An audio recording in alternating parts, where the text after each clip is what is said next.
Hello, fellow Movie Crusaders, and welcome to another episode of Sean's Movie Crusades. My name's Sean Wasserkrug, and today we're doing something a little bit different. With it being the end of the year, I'm doing my very best to try to catch up on everything that I've missed throughout the year, because frankly, there's a lot of movies that come out, and some kind of fall through the cracks. And so this is me trying to catch up with as much as I can, so that way I can give you guys proper end-of-year lists. And I have to watch a lot of movies at once, and it takes a lot of time to do these reviews and edit them and do all that. So I figured, why not do one episode where I compile a whole bunch of movies that I've all kind of watched in the last week and give you just kind of little mini reviews, you know, boom, boom, boom, boom, boom, so you guys kind of get the gist of these films. Now, yes, some of these films have been out for quite a few months. They're already on digital and Blu-ray. Some are in theaters right now, and some are Oscar favorites that are going to be coming out here shortly to your areas, because they're out in some areas but not out in everywhere.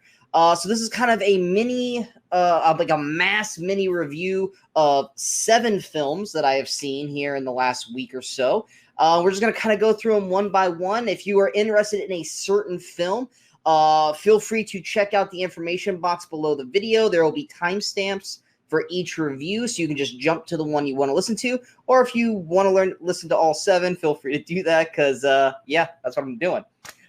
So first things first, we're going to start off with the movie Abominable. Abominable came out in the summer. It was one of those kind of just animated films. Like, I wasn't really that excited for it. Like, it just looked like another, like, it was one of the, it has one of those issues where a twin movie comes out that same year. If anyone doesn't know what a twin movie is something where, like Armageddon and Deep Impact, where it's like 2 movies that have the very same similar kind of plot that come out at the exact same time. One's usually really good, one usually isn't, and they usually kind of fall by the wayside. This year, Abominable, I'm not gonna say it's the same thing, but it kind of came out around the same time as Missing Link.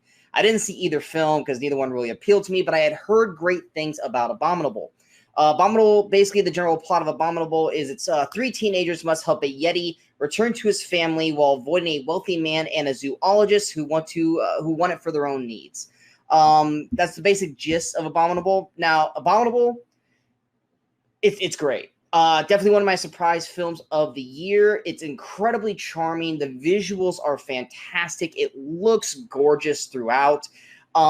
Voice acting is done really well. We have Chloe Bennett playing Yi. Many people might know her from Agents of S.H.I.E.L.D. Albert Tsai, he plays Ping. Many people might know him from like certain TV shows like The Trophy Wife. Eddie Izzard plays Burnish, who's the old man trying to hunt down the Yeti. And Sarah Paulson plays Dr. Zara, who is the zoologist who's also on the hunt to try to find the Yeti. The visuals of this film, like I said, are gorgeous. It's got a very heartwarming story. Yi is a girl who has lost her father, who is just trying to find meaning in the world, and she has this plan to go on this incredible trip because it's what her father had always wanted her to do with him. And she kind of embarks on this journey with the Yeti, trying to get him back home to Everest. It's a very touching story. And for anyone who likes the violin plays a very important part in the film. And every time they do bring that into the film, it's a very gorgeous and moving scene. There's one particular scene in the film that is one of my favorite scenes of the year. Like I said, it's a very enjoyable film. If you like animated films with a creature with magical type abilities and teenagers and stuff like that, I think you'll love Abominable. If it's not up your alley, but you like Pixar films and DreamWorks films, I still think you'll like Abominable, so I definitely would recommend it. I gave Abominable the score of an 8.1 out of 10. The only thing I really personally did not like about Abominable, because like I said, the story was great throughout, is that they did do kind of a twist about halfway to 3/4 through the film with the villain, and it just wasn't needed. It wasn't. They kind of went more to a darker route with the villain at the end of the film, because I guess they felt like the current villain wasn't villainous enough, so they decided to just go a little bit more of a step up. It was not needed. This is a very simple story, simple plot, and the upper echelon aspect of what the villain ended up becoming served no purpose for the plot. It really had no point in the rest of the film. So it kind of knocked a few parts down on it for me. So that's why I gave it an 8.1 out of 10. But I do highly recommend that you guys check out Abominable. The next review goes to a movie that came out in the summer, and you guys can find it right now on Amazon Prime, and that is Brittany Runs a Marathon. Now, when I had heard about this movie, the only thing I'd heard about it is that it was on the festival circuit earlier in the year. Very positive reviews, especially from Perry Nemiroff. It's a very inspirational kind of film. But for me, what kind of deterred me from wanting to see it is Jillian Bell. I just haven't really been a big fan of hers in anything that I've seen her in, and this is kind of her first film really kind of being the leading lady, and it was just one of those films where it's just like, okay, I see what you're doing here. I don't know if I'm really into wanting to see this. Plus, I haven't really liked anything that she has personally been in, but eventually I was just like, you know what, let's check this out, let's see what happens with it. And yeah, the basic plot of Brittany Runs a Marathon is we have Brittany, played by Jillian Bell, who's a young woman who decides to make a positive change in her life by training for the New York City Marathon. That's a very basic plot from IMDb, but basically, Brittany's a fuck up. She is. She's kind of got a horrible attitude towards people, especially if they want to try to help her. She's very closed off. She has one best friend, but it's not a good best friend. It's kind of one of those best friends that like you're with them because they're pretty, and in turn makes you feel pretty being around them, but they cut you down. And then when there are people that are actually trying to be friends with you and trying to help you out, you kind of shoo them away because you're not used to people being nice to you. But she goes to the doctor to try to basically try to get Adderall because she can't stay focused. And the doctor basically tells her, you need to lose like 55 pounds. So she basically makes the effort to try to lose the weight, starts to run, kind of gets in with a crowd of runners, and decides that she wants to be a part of the New York City Marathon. But more importantly than that, it's about taking ownership of the bullshit in your life. When you're being a dick, own up to being a dick and try to be a better person out of it. When people are trying to help you out, don't be too prideful. Take the help if you need it. And just to try to be a general good person to the people around you and not be so judgmental. And that's kind of what Brittany is at the start of the film. But as she's going through this journey, you're starting to see a change with her. And then obviously something happens, which I'm not going to say where it goes from here, but it's trying to overcome already a huge obstacle, such as herself trying to lose that much weight. But also trying to change herself, her whole mentality and everything like that to try to become a better person for her and everyone around her. Like I said, I wasn't a fan of Jillian Bell and her other performances, but she is great in this film. I thought she was fantastic in the film. She's got a great surrounding cast around her with blanking on their names right now. Michaela Watkins, she plays Catherine. She's great in the film. You got Little Rel Howery, who I'm also not normally a big fan of, but he was great in the film and the small parts he had. Micah Stock as Seth. I thought did a great job. I've never really seen that guy before, but I thought he did a really good job in the film. And the last guy, I'm looking for his name here real quick. Of course, he's not on the main cast, which makes no sense because he's a main character in the film. Churn. Oh yeah. Yakarshi Budkar. Butchered the hell out of that name. Let's put it this way: when you see him in the film, you'll know who he is. He's in a lot of things. I thought he was great as Jern. And like I said, it's a very motivating, very powerful story overall. I really liked where it went through, and it made me feel good and made me feel positive. And that was the whole point of the film, is that it wanted you to basically, even though you're sitting down watching a movie, it motivates you to get up off your ass and try to become a better person, try to be motivated, try to make yourself feel healthier. And it's one of my favorite films of the year, definitely one of my favorite performances of the year, out with Brittany played by Jillian Bell. And I highly, highly recommend this film overall. Giving it the rating of a 9.1 out of 10. It's a definite recommendation for me. So if you guys have Amazon Prime, go ahead and check that out. I feel like you guys will not be sorry with Brittany Runs a Marathon. Next movie on the list is a potential Oscar-nominated film, not necessarily for Best Picture, but maybe for the main actor, and that is Dolemite Is My Name. This is on Netflix. It stars Eddie Murphy. Eddie Murphy portrays real-life legend Rudy Ray Moore, a comedian and rap pioneer who proves naysayers wrong when his hilarious, obscene kung fu fighting alter ego, Dolemite, becomes a 1970s blaxploitation phenomenon. I was a little iffy going into the film because, like I said, Eddie Murphy is a lot like Adam Sandler and other comedians where they got too stuck in their stint and just started doing really bad films over and over and over again to the point where it's like, I don't trust you when you make a movie anymore. But when I had heard that this movie was getting great reviews and that maybe Eddie Murphy could be up for a nomination for Best Actor, I kind of had to see it from my own eyes, and it did not disappoint. Dolemite Is My Name is a very funny film. It's Eddie Murphy at one of his best performances overall. You can see a turn for Eddie Murphy as an actor in this film, as he's basically kind of like, yes, he's playing Rudy, but it also kind of felt like he was playing himself. He's someone who aspires to be better than what he is, and while Eddie Murphy was at that top echelon so far back in the 80s and early 90s, and then he kind of fell off, and he's trying to get back into that focal front. And this movie, I mean, outside of playing Donkey with Shrek, but this movie kind of shows that in terms of with Rudy, is he was successful at one point, then kind of fell by the wayside, and he wants to be famous. He wants to be recognized. He wants to be known for something. And so he creates this Dolemite character who's hilarious. And then he decides to make his own movie, and the cast around Eddie Murphy, like Eddie Murphy does a great job, but the cast around him, you got Craig Robinson, you got Keegan-Michael Key, Wesley Snipes is in this, and he's hilarious in the role that he's got. Titus Burgess from Unbreakable Kimmy Schmidt, he's great in this. I loved him in it. New actress who I had not seen in many things, Divine Joy Randolph. She plays Lady Reed. I thought she was incredible in her supporting role. Like I said, so many characters and actors in this film. It's hilarious. It's funny. It's heartwarming to a point.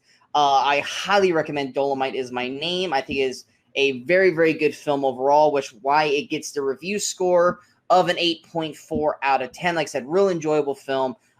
It's great seeing Eddie Murphy doing a fantastic job in something again, and I hope this elevates him to further roles, as I think the next film he has coming up would be Beverly Hills Cop 4, which I know it's kind of a retread for him, but let's hope that he kind of rides this momentum into making that a great film and future films on. So definitely Dolemite Is My Name is something to definitely check out. Next coming up is the movie Hustlers. Came out in the summer, stars J-Lo and Constance Wu. It's basically inspired by the viral New York Magazine article. Hustlers follows a crew of savvy former strip club owners or employees, who band together to turn the tables on their Wall Street clients by basically robbing them. Basically, they take these guys out. They kind of like dope them into like with happy drugs and makes them kind of blow all their credit card money on them. And basically it has turned it into a profit. And that's what this movie is basically about. It's a bunch of strippers who decide to go into business for themselves after the economic crash in the late 2000s and kind of try to do it their own way, even though it's illegal, doing it their own way. Like I said, this is another movie that's getting considered for awards.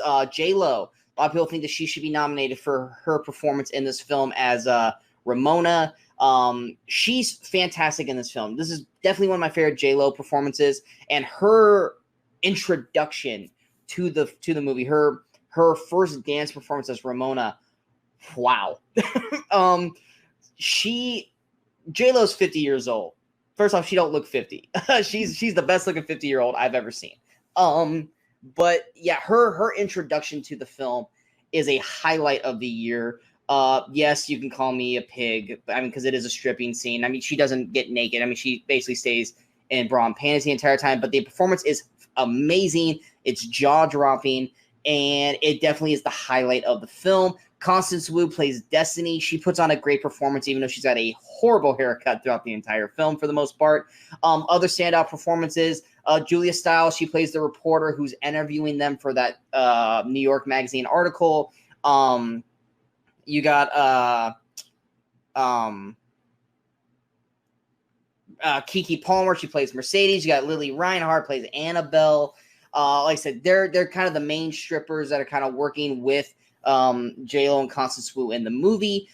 Like I said, the movie is kind of is what it is. It's them kind of retelling the story article of what had happened to them. So it's kind of a two-way street. You got basically Destiny's story and you got Ramona's story about this friendship. I mean, that's to the heart of the story. That is what Hustlers is about, is these two women who find each other. One is incredibly successful. One is not so much. And one of them kind of taking them under their wing and becoming, to the point, sisters, and kind of watching them at their highest point and at their low points, and watching them kind of move through it, move past it. Do I wish there was a little bit more of the aftermath of what happened? Yes. Now, yes, because everything is kind of told in flashback. Would I have kind of more preferred a lot more of what happened afterwards between the two? Yes, but it is based on a true story, and maybe they shouldn't have that information when making the film. Like I said, Hustlers is a very solid film. I don't think it necessarily deserves all the hype that it's getting, but I will say J-Lo's performance is fantastic in the film. Constance Wu does a great job as well. Going to the review score for Hustlers, I gave it an 8 out of 10 because it is definitely an enjoyable film. I don't know why they keep promoting Cardi B in this film. She's literally in it for like two scenes, 3 scenes tops. But for some reason, they really want to make a focal point that she's in the movie, but she's really not. But yeah, if you guys want to watch a kind of like Magic Mike, but the stripper side of it, I would definitely recommend Hustlers if that's something that's not your bag. Or if you're not a fan of any of these actresses, then don't watch it. But definitely Hustlers is a solid film, which is why I gave it an 8 out of 10. Going to the next movie is another Oscar favorite this year, and that is called The Farewell. Came out about spring, early summer, and it's about a Chinese family that discovers that their grandmother has only a short while left to live and decides to keep her in the dark about it and schedules a wedding around it to gather everyone to see her one last time before she dies. The film stars Awkwafina, who plays Billy, and also Shuzhen Zhao. Trying my best to say this name. She plays Nai Nai, which is the grandmother who's sick. This film has been talked about profusely throughout the year as one of the best films of the year, and that Awkwafina could get a Best Actress nomination. It's a very well done film. It definitely gives you kind of like with Parasite. You're seeing like a lot of American films, or American people don't like watching foreign films. I'm not necessarily a big fan of them either, but there are some that kind of come through that like Parasite, for example, that are like, wow, that was a fantastic film. Farewell is a great film overall. Awkwafina does a fantastic job. This is the first time I've actually seen her really go out of her way and put on a great acting performance.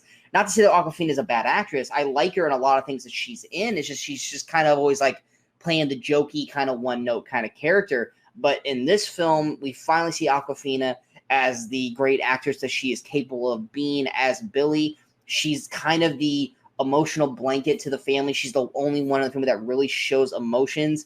And she's probably the closest one to Nai Nai. But the real standout in this film is Shuzhen Zhao, who plays Nai Nai. I think she's fantastic in the film. Without her performance, The Farewell doesn't work, because if you don't love Nai Nai, then the whole drive and plot of this film does not work. If she doesn't come off as a very lovable, great grandma, then it's kind of hard for you to believe why everyone's going out of the way to do what they're doing for this character. And she does a great job playing Nai Nai, and it definitely gives you a different kind of side of things, because this is a very Chinese heritage kind of thing, where if someone gets really sick and they like cancer and they think they're going to die, they don't tell that person. They kind of let them, because they feel like if they find out that they're going to die, then they kind of shut down internally. Whereas if they just try to let them live the rest of their life, they can be happy. So the whole family kind of makes a bond to do that, which, that would never happen in America. But it's a different side of seeing things. And that's why it's such a hard part for the Awkwafina character of Billy to understand, because she lives in America and she wants Nai to know. And this is based on a true story. Like I said, it's very well done. The cast around it it does a great job as well. It's a good writing, it's a good emotional story throughout. And it definitely is one to look out for, especially for Awkwafina and Zhao when it comes to award season. I gave Farewell an 8.2 out of 10. Like I said, real solid film. I mean, it's not necessarily one of my favorite films of the year, but it's still a great film that I would recommend if you want to watch a drama about a family trying to deal with potential of loss and sickness. I know that doesn't sound fun, but when it comes to award films and stuff like that, this is definitely one of them to definitely check out. Next film is The Lighthouse. Yeah, this was a movie.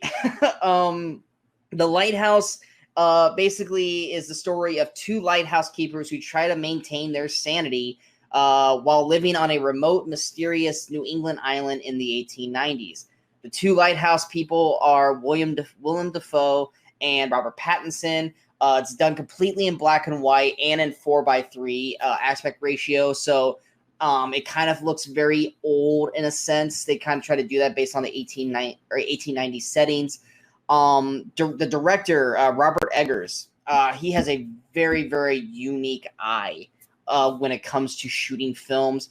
And this film is basically the story of these two men who I think have to stay together for like 4 weeks on this remote little island, and just watching their descent into madness.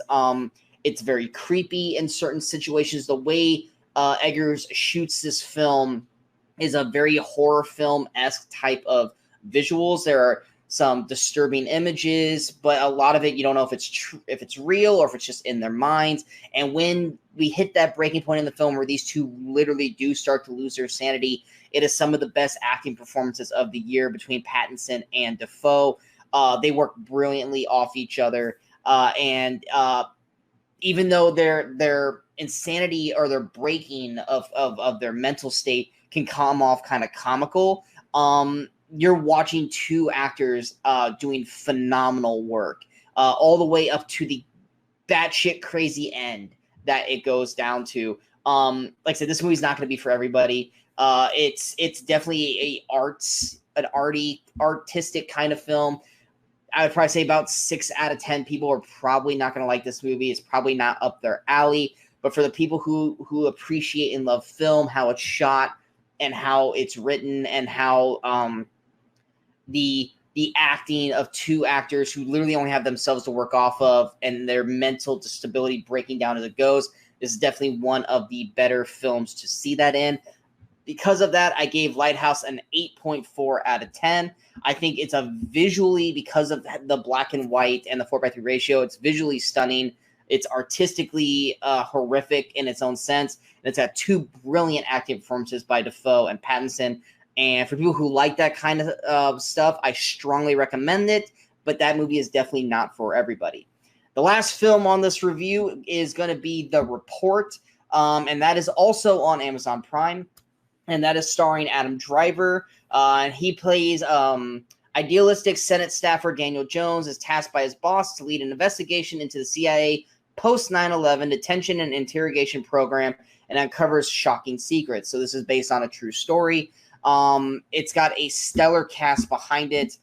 You got, like I said, Adam Driver. You got Corey Stoll. You got John Hamm. You got Annette Bening.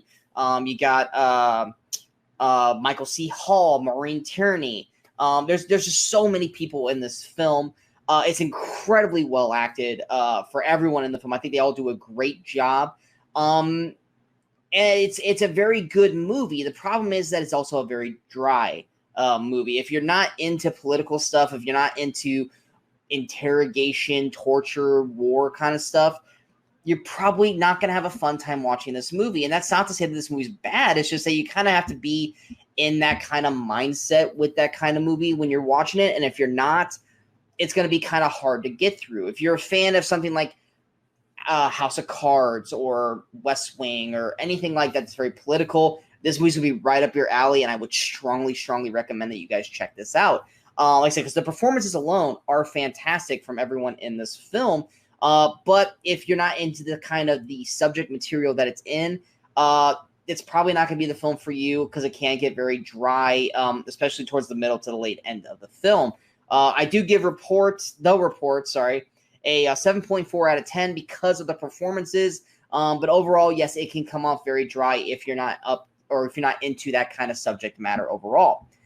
So yeah, that's the mass reviews. I covered everything. Hopefully I did it relatively in a quick manner for everybody. But yeah, I hope you guys enjoyed this kind of review. I don't know how many times I'll do stuff like this, but when it comes to this time of the year where there's just so many movies coming out, just got to try to do as many videos as I can. I didn't want to do individual reviews for all of these. I feel like I could knock them out relatively quickly, which it looks like I did according to the timestamp. But I hope you guys enjoy these reviews. If you guys did, go and hit that like button and also that share button if you guys feel like this reviews are worth sharing. But most importantly, don't forget to hit that like button to the channel so you guys stay up to date with all the latest videos that pop up on Sean's Movie Crusades. And of course, don't forget to follow us on all the social media outlets you see below. Coming up next, we're still waiting to get The Last Jedi filmed. It's been hard trying to get Jay Burns and Kirk Kowalski's schedules on the same wavelength. So when that will happen, we will finally finish the Star Wars Galaxy, the Movie Crusaders ride through the Star Wars Galaxy. We'll also do the Star Wars ranking show as well. But it is the end of the year, so there's going to be a lot of lists coming out here. We got the worst movies of 2019. We got the most disappointing films of 2019. The most surprising films of 2019. We got the most anticipated films of 2020. And then ultimately we will have the best of 2019. We aren't going to shoot that one probably till the end of January so that myself and the rest of the Movie Crusaders have enough time to watch the Oscar favorites because they usually don't get released until January, even though they are 2019 films. So we got a lot of videos coming out here in the next few days, so be on the lookout for those. And yeah, until next time, in case I don't see you, good morning, good afternoon, and good night, Movie Crusaders.